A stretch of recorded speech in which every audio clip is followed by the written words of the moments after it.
السلام عليكم.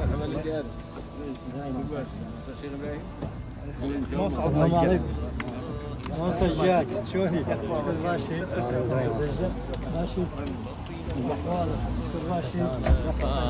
حفظوا الوحي كما أداه حين اختلفوا في حضرته، لم يلق عليهم عتباه، شهد لهم بالعلم وعد لهم وحظوا برضاه، وانطلقوا في الأرض دعاة للدين بحلم وأناه، يفتون الناس على علم يقضون بعدل وتقاه.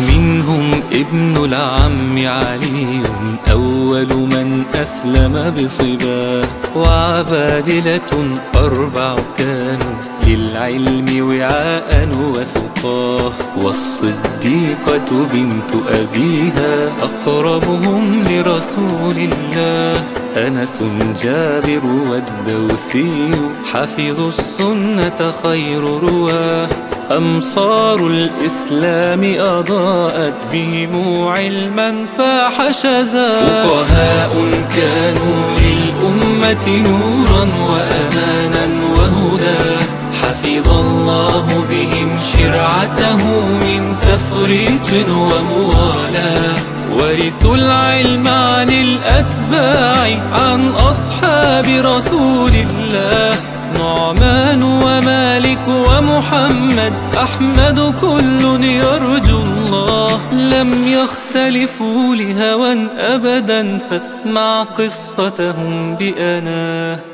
أولهم رجل من فارس نالت نجم الدين يداه، كني بأبي حنيفة لما شهد له الناس بتقواه، النعمان فقيه الأمة أوتي ما لم يؤت سواه، علم أصحابا فقهاء أقمارا تسطع بضياه، كتبوا عنه الفقه وكانوا للناس شيوخا وقضاه، بورك في مذهبه حتى عمروه على الأرض صداه،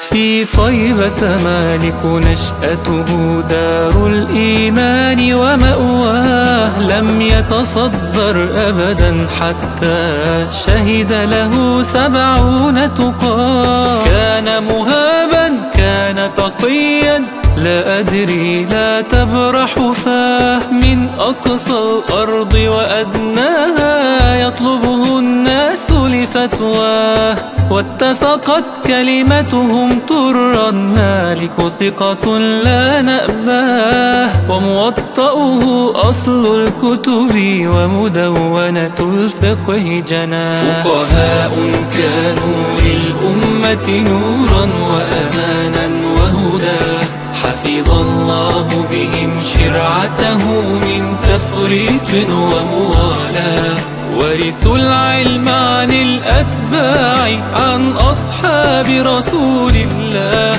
نعمان ومالك ومحمد أحمد كل يرجو الله، لم يختلفوا لهوى أبدا فاسمع قصتهم بأناه. والثالث قد ملأ الأرض علما ينثره بدواه، قرشي نسبا ولسانا والشافع لقبا يرضى، وفقيه يقضي ليلته ينظر آية كتاب الله، يستنبط علما ومسائل يعيا عنها من ناواه، من دون للفقه أصولا تهدي أهل العلم وراه، كتب الأمة فكان إماما وبمصر توفاه الله، آخرهم أحمد لا يخفى نضره الله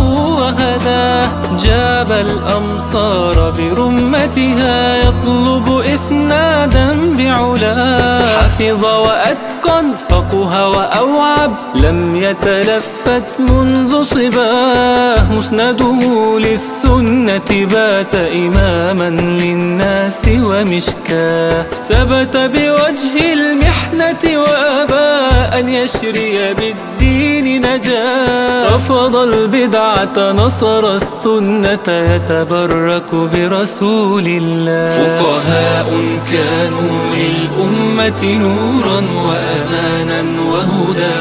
حفظ الله بهم شرعته من تفريط ومغالاة. ورثوا العلم عن الأتباع عن أصحاب رسول الله.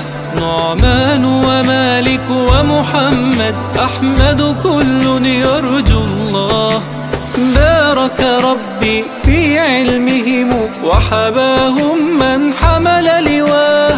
أكثر من 210,000 من عمر الإسلام الزاه. خلفا عن سلف يتبعهم يحفظ إرثهم ويرضاه. فهم الأولى من غيرهم ومذاهبهم طوق نجاه. حبا في الله نحبهم